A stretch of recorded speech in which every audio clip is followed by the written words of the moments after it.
Welcome to the Master Your Millions podcast, the show all about your financial potential and leaving a legacy for future generations. Here are your hosts, Jason and Scott Henderson.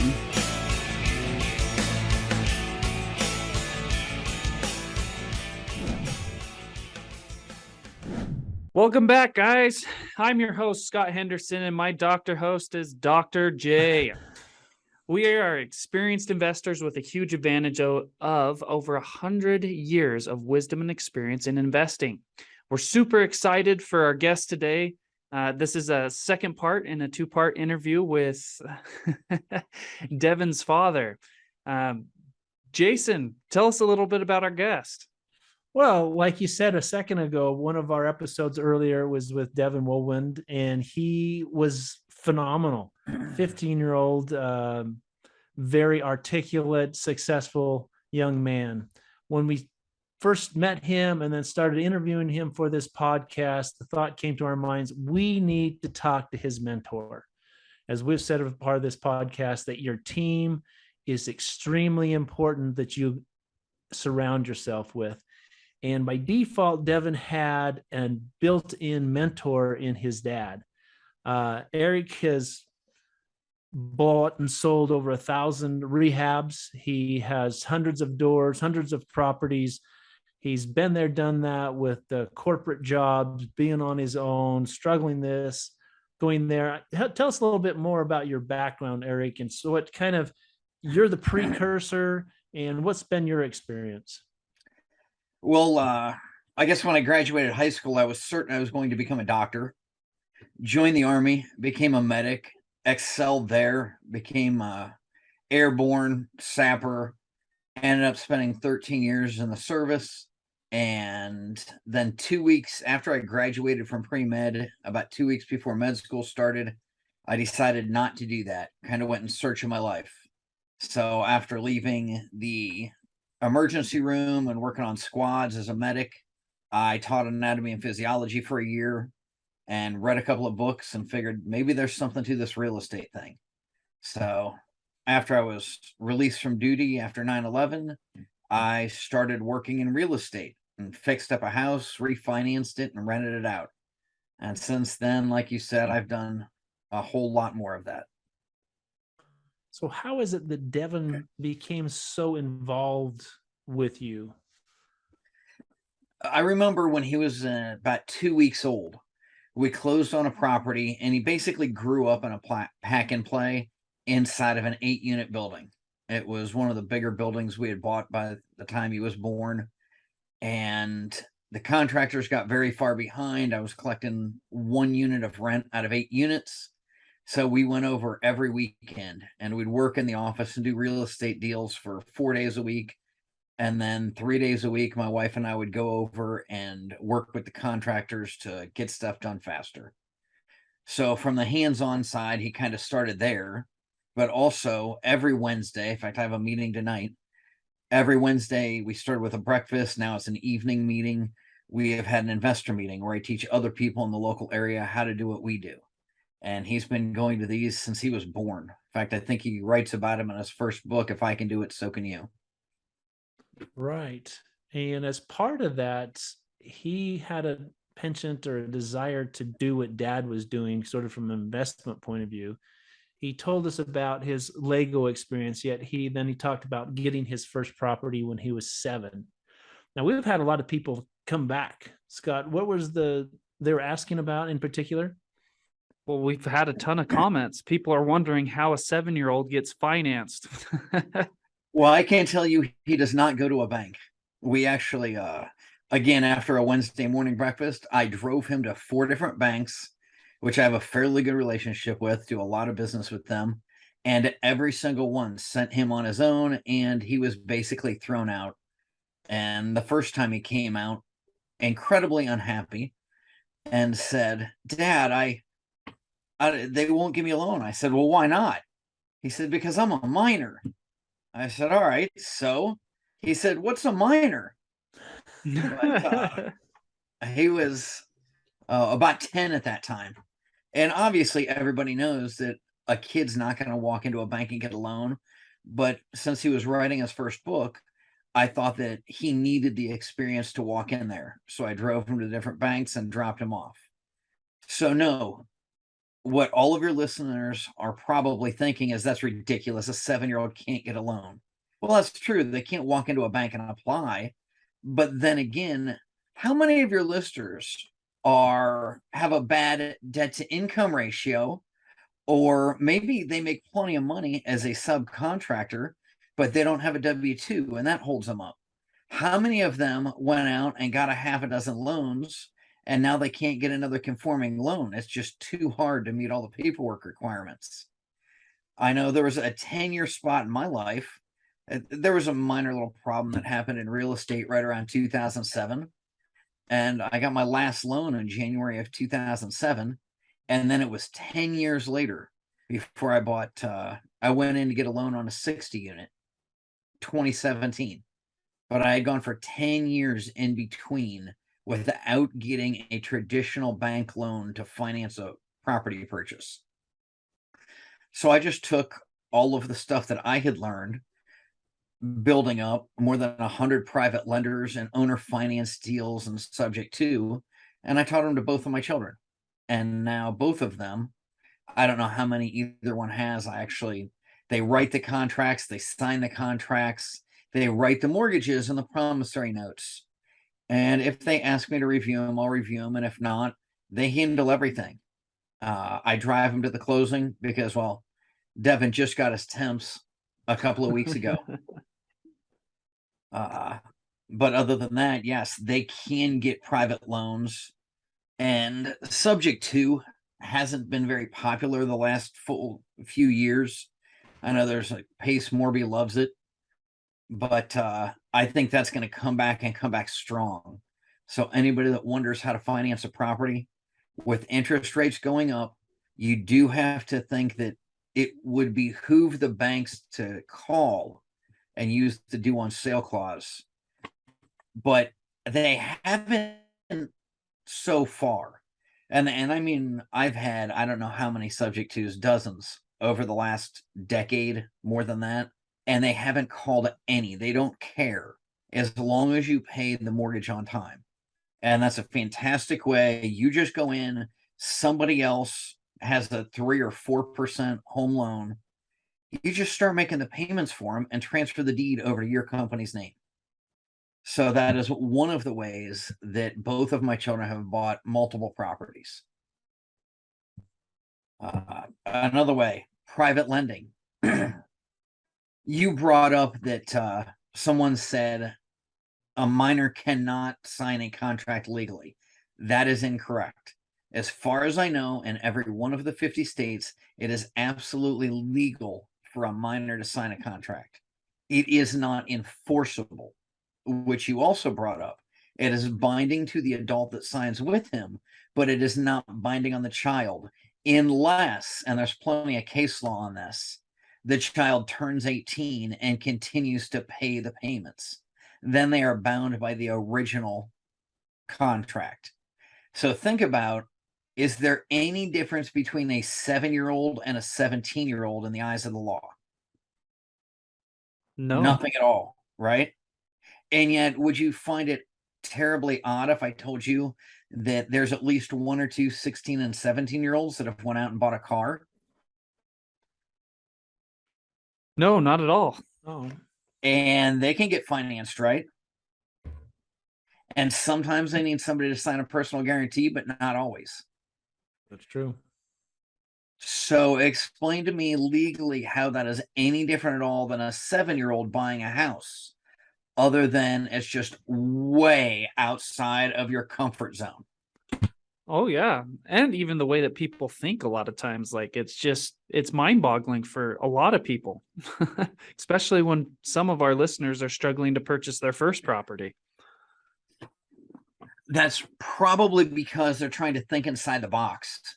I personally cannot meet all of the criteria. Now, banks love me today, but it wasn't until a few years ago, back in 2005, 6, 7, everybody, if you could fog a mirror, you could get a loan.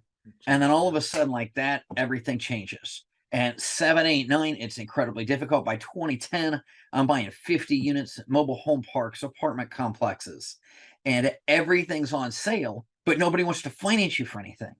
So you had to be very creative. You had to think out the box. You had to find a way to put the deal together. I believe that is exactly what's going to happen again over the next few years. I'm not saying it will be like, it won't sound the same, but it will definitely rhyme with the 2009, 10, 11 timeframe. So now's the time to learn and start implementing. Be creative and take action, as Devin always says. So He does say- yeah, he says that all the time. Now, I got one question in particular. You said be creative, think outside of the box. How are some of the ways that you do that? I simply find out what people want. I ask them over and over, what do they want? Because they lie to you. They think they're telling the truth, but if I ask most of the listeners, what does every seller want? They'd say price. That's all that matters. But it's really not. Think about it. If I could pay you full price, but it wouldn't be for another couple of years, would you take that? Or is time more important? What if I can take over? You'll never have to make another payment. I will pay your next payment right now. I'll write you a check for $1,000 or two so you can move into your new home. You've already bought that new home. Your job transferred you, and you can't afford, or you really don't want to pay 2 payments. So find out what they want. Do they want a bunch of cash to go on vacation? Well, why don't you use the miles you have on your airline card to buy them plane tickets for their vacation rather than take money out of your pocket for your down payment? Maybe you own a timeshare or have a bunch. I've got a Marriott credit card. I have all kinds of points. You can use that stuff to pay for part of their vacation instead of giving them a down payment. There are plenty of creative things that you can do to get people what they want. And what they want, sure, it has something to do with price, but it's very rarely the only thing. One of the deals I just closed, I don't know, maybe 2 months ago, a guy called up, and really my manager called him and asked, hey, what are these 2 bedrooms in this city renting for? We're doing a rent survey. And he says, I don't know, I sold that whole property, 78 units and blah, blah, blah, and I'm just done with this stuff. She said, really? She goes, so you sold that property, but you still have multiple others. He said, yes, I do. She said, you really need to talk to Eric. So it took me a month or 2 to get in contact, but eventually we were talking, and he had already checked me out. We knew each other from 15, 20 years ago at real estate groups. Anybody that wants to get more involved, become a member of your local RIA or your local apartment association. Get on the board, get people to know your name. It's still paying back. I was the president many years ago, and I still have a lot of credibility just because I was on the board of multiple different RIA groups. So this is no exception. He called up, found out who I was, called a couple of the other older guys that knew who I was and had sold me properties and financed properties for me, and already knew my payment history was perfect. So by the time we talked, he was ready to not only sell me everything, but finance everything too. Said, great. What is it that you want? He said, I don't want to pay capital gains taxes. I sold that 78 unit, paid hundreds of thousands of dollars in taxes, and I'm not doing that anymore. Said, all right, well, you don't want to pay taxes, but you want to sell all your property. Can you think of a way that he could do that? Yeah, of course. Maybe finance you? Yeah, he could finance you. That's what I was going to say before Scott. Yeah. And that dramatically splits up where and when he's paying taxes, correct? Correct. So all he has to worry about is what's he getting for a down payment. I said, great. What would you like for a down payment? We've already agreed you want to sell them. And I believe that you're going to come up with a fair price. You know, we haven't set that yet. But you tell me, what do you want for a down payment? He goes, I don't know. The more I get down, the more I have to pay in capital gains. I said, so what can you spend this year that you can write off? He said, I really want to buy a bulldozer. I said, great. What's that cost? 100 grand, couple $100,000? I don't know. He says, no, just a little one. I want a D5. So I went to my investment group. I told everybody at the investment group, hey, go find used D5 bulldozers and email me all the links you have. They got to run. They have to be within 200 miles of here. And so all these people are going out, shoot me all these links, and they range from like $25,000 to $50,000. So I forward them to the seller. Remember, this is a multiple way deal. I'm just finding what he wants and giving it to him. We go out to lunch, and I knew what I wanted to pay for the properties. He gave me a list of prices, and we were within about 10% of what I figured they were worth. Some of his prices were much higher than I thought, and others were much lower than I thought.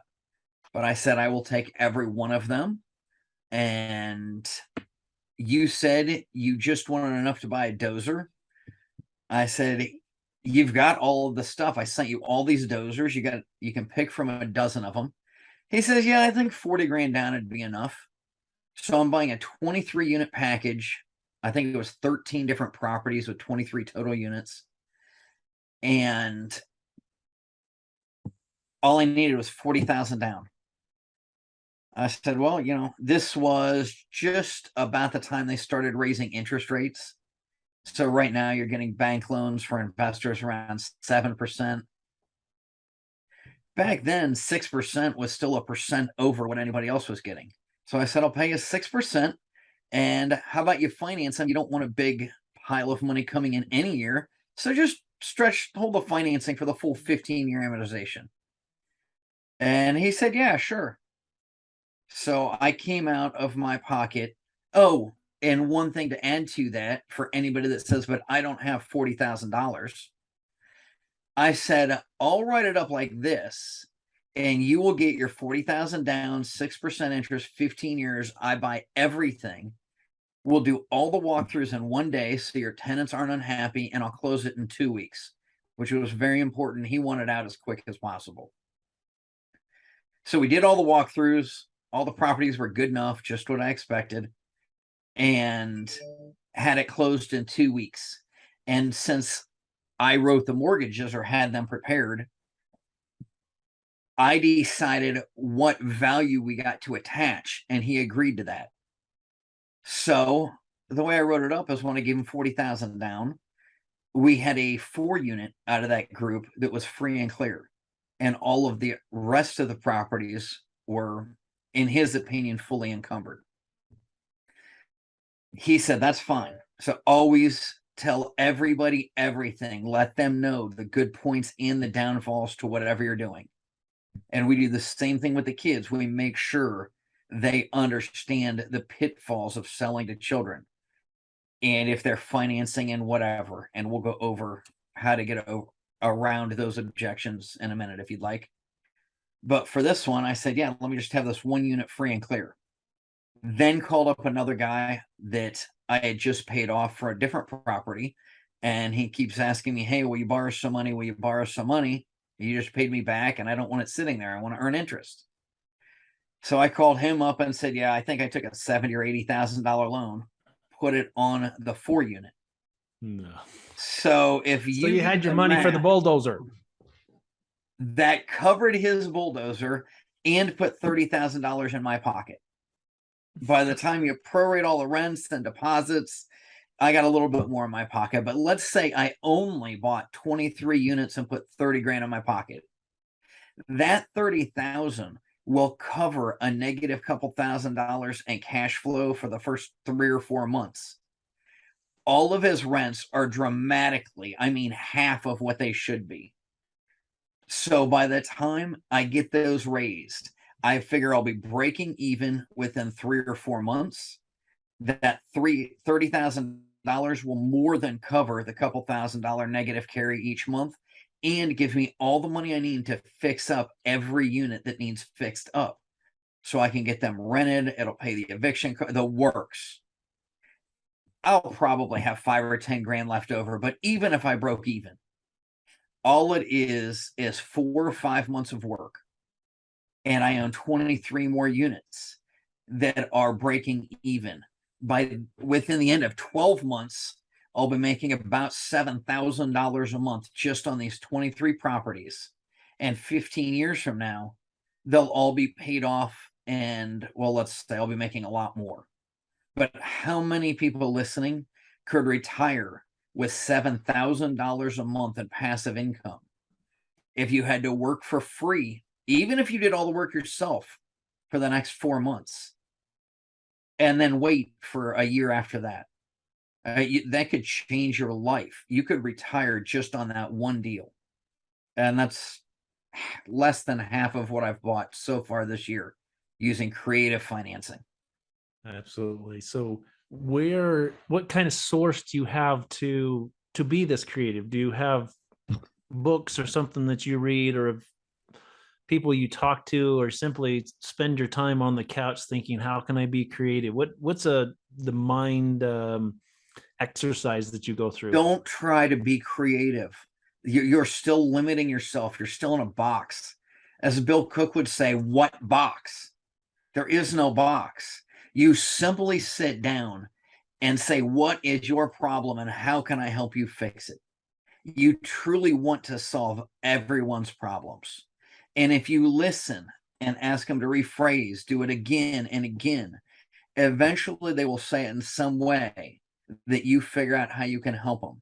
Then you look, if you can solve their problem, then you have to find a way that you can make money on that. Because it doesn't do any good to solve all the problems in the world if you're losing money at every step, right? Right. I mean, if I just wanted to give away money and not actually get anything done, I could be a government.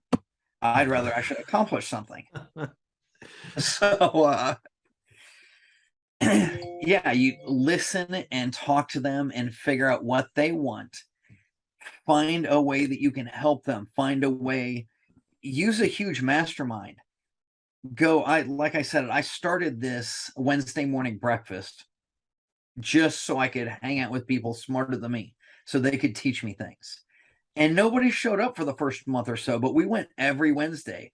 And I told everybody at all the RIA groups and whatever. We started writing a newsletter, and we did that for a couple of years. Now I'm back on the newsletter thing. I send out just a quick thing once a week. But the more you can do to get your name out there, we travel all over. We've spoken all over the U.S. for years, but a lot more in the last year or two since Devin published his book. And now he's having fun traveling with me. You've published a couple of books, correct? Yes. Actually, my newest one, Family Success Triangle, which is coming out hopefully in a week or two. It's in formatting right now. They made it through final editing, but we're really trying to have it done by the beginning of November. That is, like I said, it'll be on Amazon in the next couple of weeks. And it really goes through how I use the same principles to build a business and raise our children. But everything you do for one, it works just as well for the other. So anybody that has ever raised a kid and they wonder how they get into real estate, you have already had to be so creative to make your 2-year-old interested in something and get them to do what you wanted them to do. That you have the technique. You don't have to go out and study something. You just have to be open. Find out what they want, go get it, give it to them at a profit. And if you do those 3 things in that order, you can accomplish anything you want in life. So I guess I've been teaching that. Now that's one of my younger son, Ethan's favorite things to teach. Whenever he goes somewhere, he always fits that lesson in.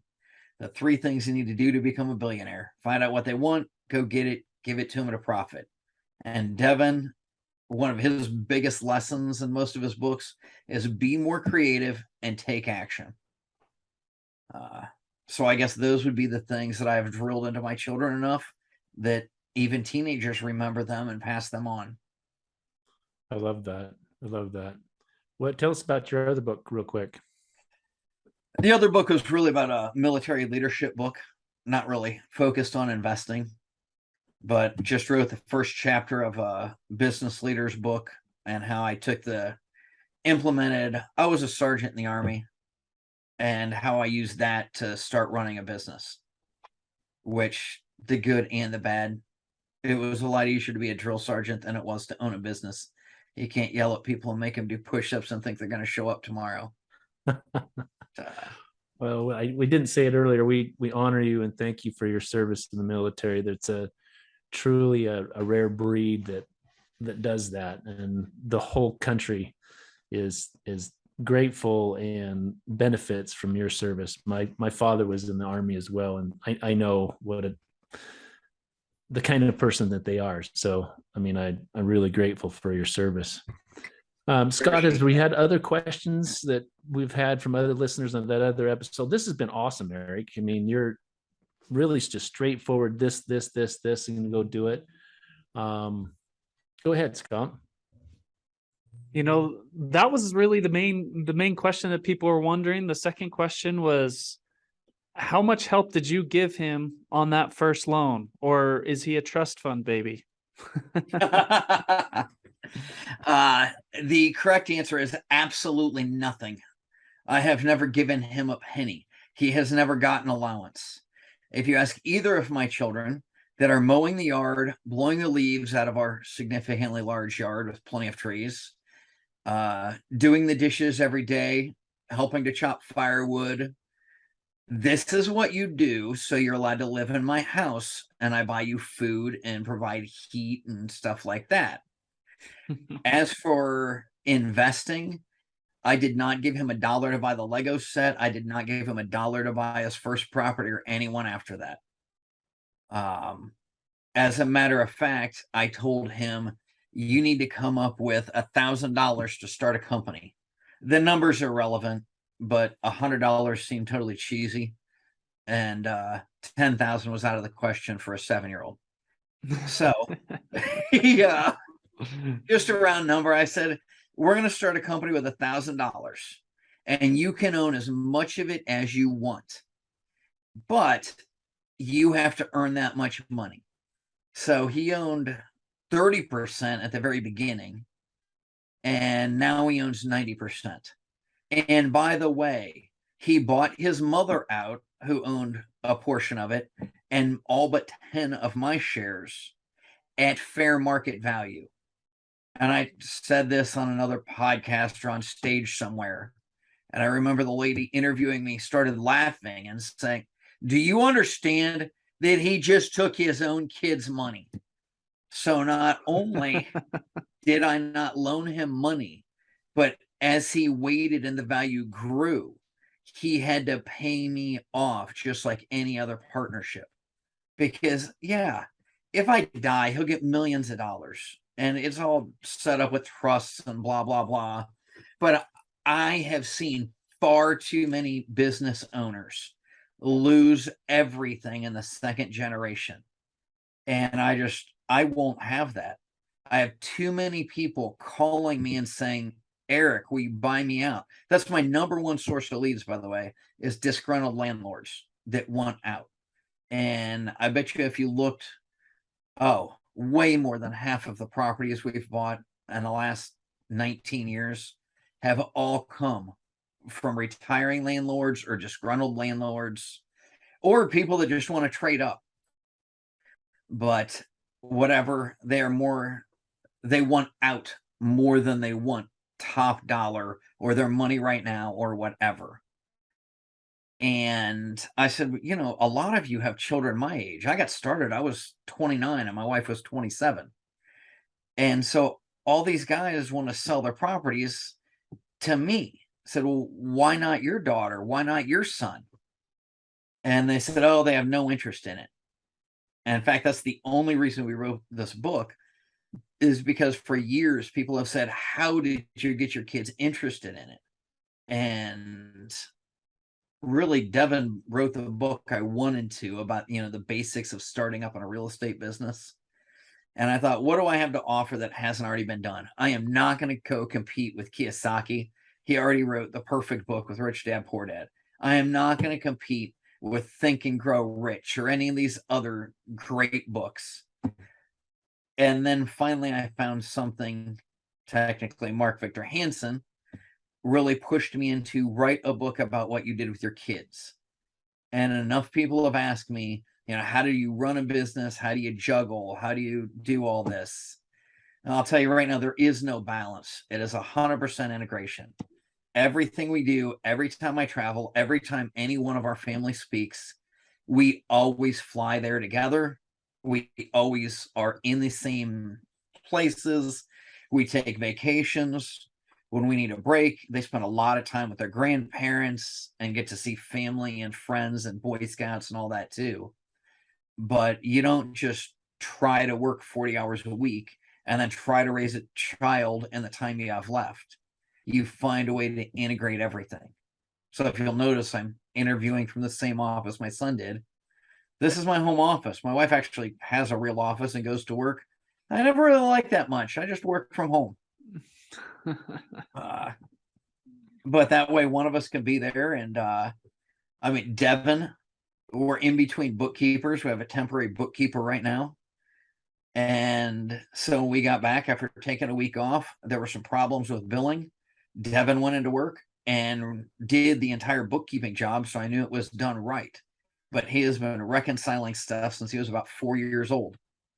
And I just taught him how to match up stuff on a computer screen. I probably went to get another cup of coffee. And he's bothering me. Hey, Dad, want to play? What does a 3 or 4 year old do? I said, really, that memory game? Take this piece of paper and match up these numbers here with the ones on the screen. And if you find them, put a check mark beside them. And in the bottom right corner, if that number gets to 0, you win. And then you bribe him with ice cream or whatever makes him happy. And he literally was reconciling my bank accounts. Within a couple of months, he thought it was great. And I made him sign a contract. He had to learn how to sign his name in cursive so he could sign a contract with me. And I hired him as a bookkeeper, barely above minimum wage. And now he can work in every position in the office. He can write contracts. He can write mortgages and notes. And really so can the 12-year-old. But I have just had them when I didn't have time. Just this afternoon, I paid off 2 loans and I had to run out and get lunch before I did this interview. So I said, Devin, go write the satisfaction, review what I got. Here's the original mortgage. Make sure everything matches up. Have it done when I get back. So he wrote the satisfaction for my latest loan payoff. But kids can learn to do anything just as easily as you can. And if you're going to have them sit down and shut up and memorize a bunch of dates, then you're going to get a kid that, he either enjoys to sit down and shut up or wants to run around and go crazy and doesn't remember anything that he learned in school and thinks it's a waste of time. If you tell him you need to learn trigonometry so you can tell me if this wall's straight and show him what the Pythagorean theorem is, he's going to remember how to do that in the future. If you take them through when they're learning to write and add, and you give them an inspection sheet and have them write down all of the repair numbers for the newest house or apartment complex you're reviewing, then he understands why he needs to learn math. And that's how we raised our kids. Love it. Yeah, that's incredible. Well, do we have 2 more minutes? I have one more question people always want to know. Sure. Yes, of course. I think we were talking right before you started recording that more or less people just flat out don't believe a child can get a loan. It's not enforceable. That is 100% correct. Let me ask you, if you have ever had a tenant, did they always pay you 100% of the time on time? Have you ever had a tenant that maybe still owes you money today? If you have ever evicted anyone and they owed you money, what is the likelihood of you ever getting any of that? Less than 10%?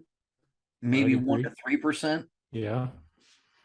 So if You have someone that's 35 years old and has a good job and has been evicted 2 or 3 times.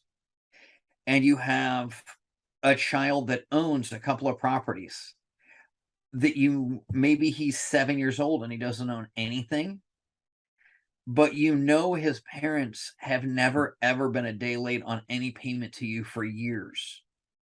And that you would get the property if he didn't pay you. And you also know that the property is worth 80 or 90,000 and you're only loaning 50,000 on it. Would you make a loan, even though he was underage and it's unenforceable, the contract, but you still have a recorded mortgage? That part's enforceable.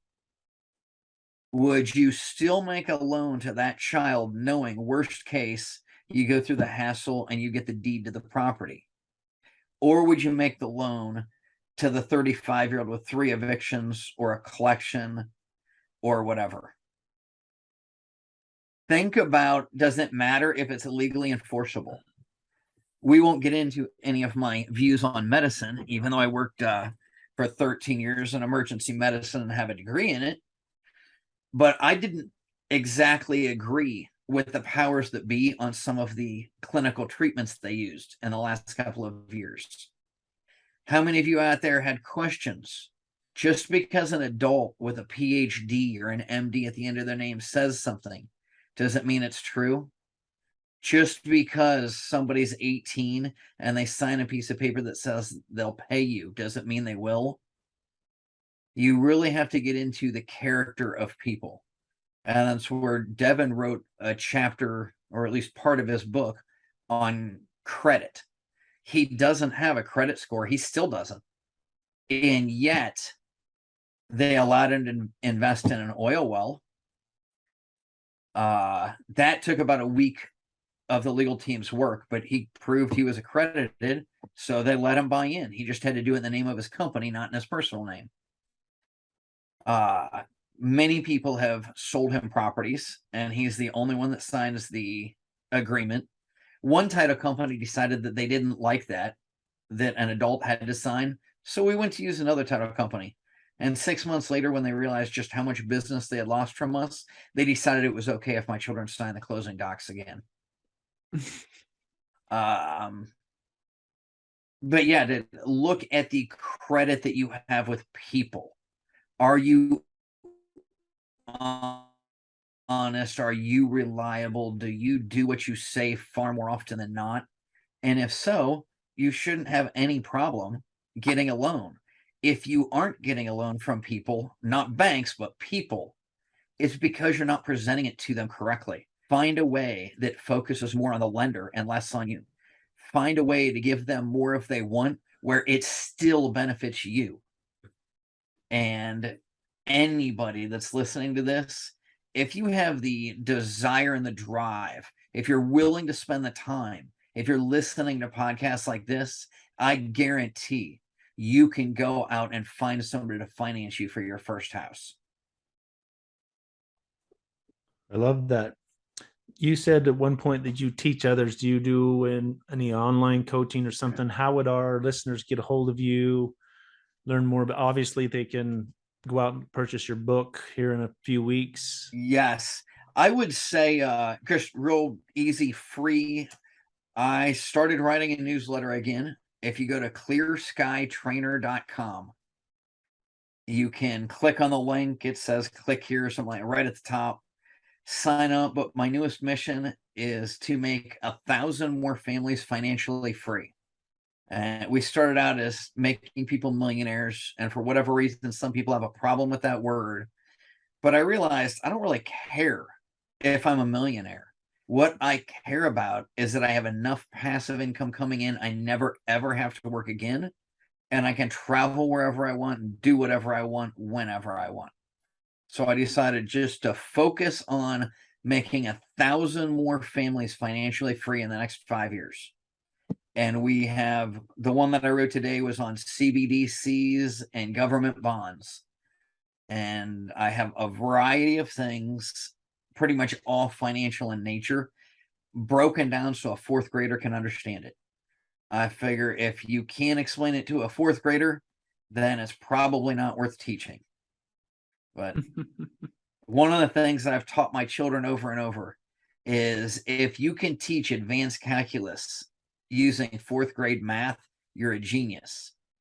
But only a PhD can use calculus to teach fourth grade math. So get over the education and the numbers and letters and whatever you have after your name, and focus on what really counts. Focus on what really gets you ahead and what really helps the world out. Think about what can you do to make the world a better place, and then do it. Awesome.